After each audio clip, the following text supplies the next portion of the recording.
I just did a video on Ben Sasser, the Republican senator from the state of Nebraska, and now I'm going to do one on the gopher, Mitch McConnell, Republican senator and the head of the Senate out of the state of Kentucky. And if you saw the first video, you could see the obvious difference between a person who is of, in my opinion, good moral character, Ben Sass out of Nebraska, versus a mealy-mouthed politician who, unless totally backed into a wall, will not give you an honest opinion, hell, an opinion at all. I'm going to play this clip from the Jake Tapper interview with Mitch McConnell, and it's not going to be hard to point out some of the obvious deficiencies of Senate Leader McConnell. A lot of people, but that doesn't mean I'm going to get along with him. He's a leader of his country. I say it's better to get along with Russia than not. And if Russia helps us in the fight against ISIS, which is a major fight, and Islamic terrorism all over the world, right, major fight, that's a good thing. Will I get along with him? I have no idea. He's a killer, though. Putin's a killer. A lot of killers. We got a lot of killers. What, you think our country's so innocent? We got a lot of killers. Let's get right to Senate Majority Leader Mitch McConnell, who joins us from Louisville, Kentucky. Leader McConnell, thanks for joining us.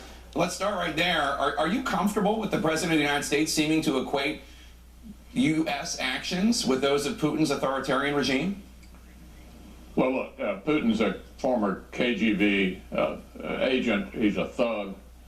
He was not elected in a way that most people would consider a credible election. The Russians annexed Crimea, invaded Ukraine, and messed around in our elections. No, I don't think there's any equivalency between the way the Russians that conduct themselves and the way the United States does. Does it trouble you that he said this? I mean, I'm trying to imagine your response if President Obama had defended the murderous reign of Putin by saying, "You think our country's so innocent?" See, and now this is where he starts climbing back into that turtle shell that he inhabits most of the time. Well, look, I'm not going to critique the president's every utterance, but I do think America is exceptional. America is different. We don't operate in any way the way the Russians do. I think there's a clear distinction here that all Americans understand, and no, I would not have characterized it that way. Now, we know goddamn well if that had been Obama that had made that statement, he would have been climbing up one side of Obama, down the other, with a foot deep up in Obama's ass. But because it's Trump, and and I honestly believe he's afraid of Trump and the things that the Trump followers could potentially do to him, that he's unwilling to criticize Trump, unlike Ben Sasser, who basically called it the way it is. This guy is a fucking weasel. You know, he's a turtle that just got dropped into a pot, and the water's getting ready to start boiling, and he's sucking his head and his arms and his legs inside that goddamn turtle shell of his. I'm going to spend the whole interview on this, but you say all our Americans understand. Are you confident the president understands it? Because he just said something that could have been broadcast on RT. I mean, he said, we got a lot of killers out there. You think our country's so innocent? When asked specifically by Bill O'Reilly, no less, about Vladimir Putin being a thug. Again, if Barack Obama had said this, I can't imagine there wouldn't be protests in the street. Exactly right. Look, Jack, I can speak for myself, and I already have, about my feelings about Vladimir Putin and the way the Russians operate. I'm not going to critique every utterance of the president. I obviously don't see this issue the same way he does. All right. Critique every issue. You aren't going to critique any issue. Let's move on, turn to another topic that came up during President Trump's pre-Super Bowl interview. Bill O'Reilly asked the president about this evidence-free claim that Hillary Clinton received 3 to 5 million illegal votes in the presidential election. Here's how President Trump responded. people have come out and said I'm right. You know that. I know, but you got to have data to Let me back just that tell you, when you see illegals, people that are not citizens, and they're on the registration rolls, look, Bill, we can be babies, but you take a look at the registration. You have illegals, you have dead people, you have this. It's really a bad situation. It's really bad. Do you want to spend taxpayer money to hunt for these apparently non-existent 3 to 5 million illegal votes? Busted. As soon as they talk about spending money, you know that spending money to the Republicans is like garlic and a cross to a vampire. Can't spend money. So he trapped him here. So for McConnell, this one was an easy answer. Well, you know, this sort of thing is handled at the state level, and the Democrats always claim there's no election fraud at all. That is, of course, not true. Election fraud does occur. There's no evidence that it occurred in such a significant number that would have changed the presidential election, and I don't think we ought to spend any federal money investigating that. I think the states can take a look at this issue. Many of them have tried to tighten their voter rolls, tried to purge people who are dead and otherwise not eligible to vote, and I think we ought to leave that at the state level. See, so the answer to that was no, we're not spending any money. 2, I'm punting this to the states. 3, the states have already come back and said there is no massive voter fraud. So that question has already been answered by the states.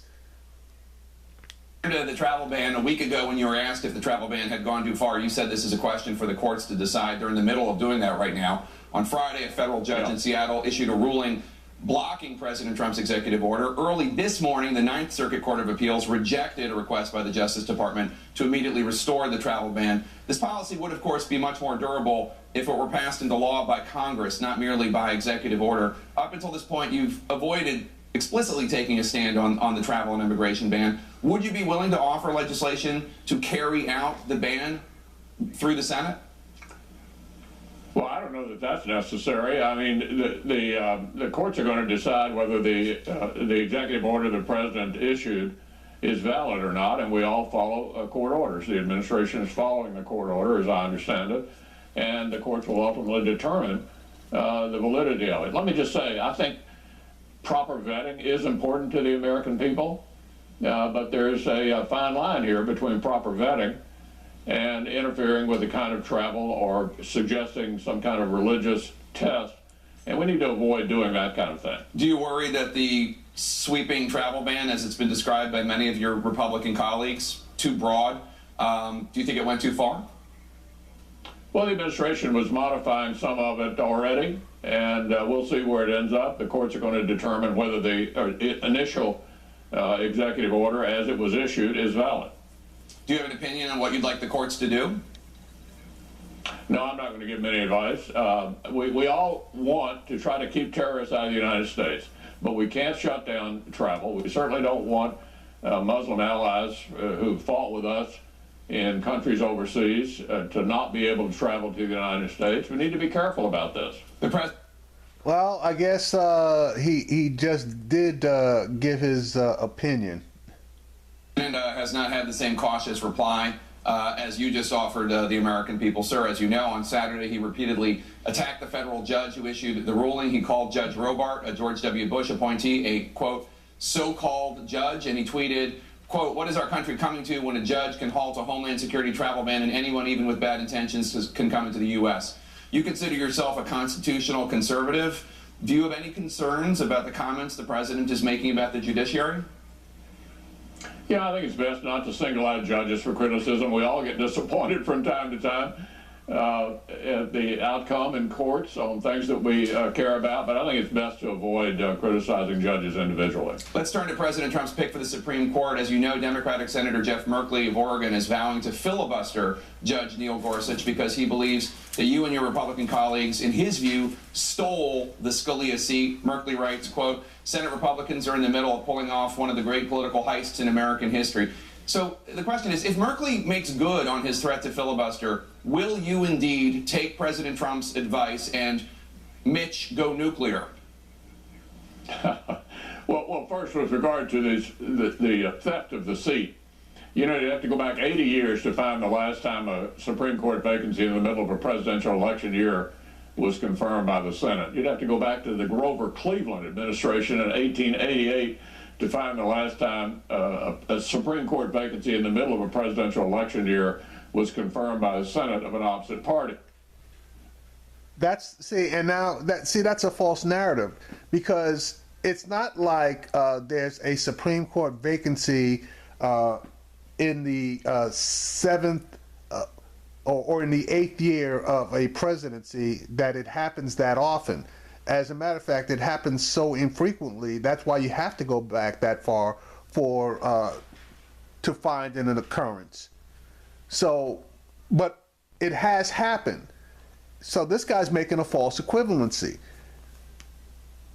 And the Democrats obviously are pissed off because these guys made a political calculation that, you know, they hoped that they were going to be able to win the presidency and maintain control of the Senate in order to get their guy in there. So, in effect, they took away one of President Obama's principal powers as far as the president is concerned, and that is to appoint a Supreme Court justice. Translation, they stole it. The American people voted for President Obama not once, but twice. And they voted for him to be in office with his full powers for 4 years, not for 3 years. So your argument doesn't hold water. Joe Biden said in 1992, a presidential election year, had a vacancy existed, they wouldn't have filled it. We all know that that seat would not have been filled in the middle of a presidential election year, no matter who was the president or who was the Senate. Now, with regard to the new nominee, the president has picked an incredibly qualified, well-qualified individual. That's just in your opinion. And just backing up, we don't all know that a president would not have been able to appoint a Supreme Court justice during an election year. That's a bunch of crap. That's what you guys are saying in order to cover your asses. Now, on to Gorsuch. No, this guy is an Antonin Scalia clone, okay? And if they appoint him, yeah, they're going to restore the Supreme Court to the position that it was in when Scalia was alive and on the bench. The real problem is going to be the next one, because that's the one that's going to swing the court either 6-3 conservative or 5-4 progressive. And, well, actually, I take that back. It'll either swing at 6-3 conservative, it'll maintain the 5-4 position as far as the split in the court, or it will swing it 5-4 progressive. I say that, and it gets a little confusing. It's going to go to 5-4 now if Gorsuch gets put in. Okay, that's what it was when Scalia was there. If the next Supreme Court justice that leaves the court is Kennedy, Kennedy is a conservative. If for some reason, well, let's take it all the way out.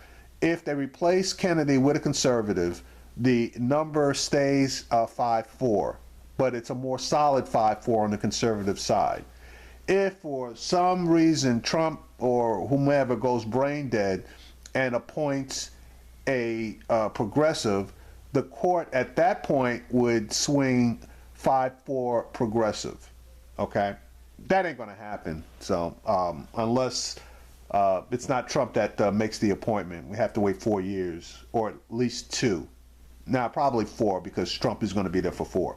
Now the other piece is if Ginsburg retires and Trump replaces Ginsburg with a conservative, well, now instead of 5-4, you have a 6-3 if a conservative is the replacement. If a progressive obviously is the replacement, then it obviously stays 5-4.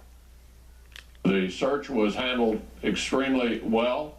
I want to commend the administration for that. He picked an outstanding nominee who's got a sterling background, outstanding accomplishment at every phase of his life, and I'm very confident he'll be confirmed.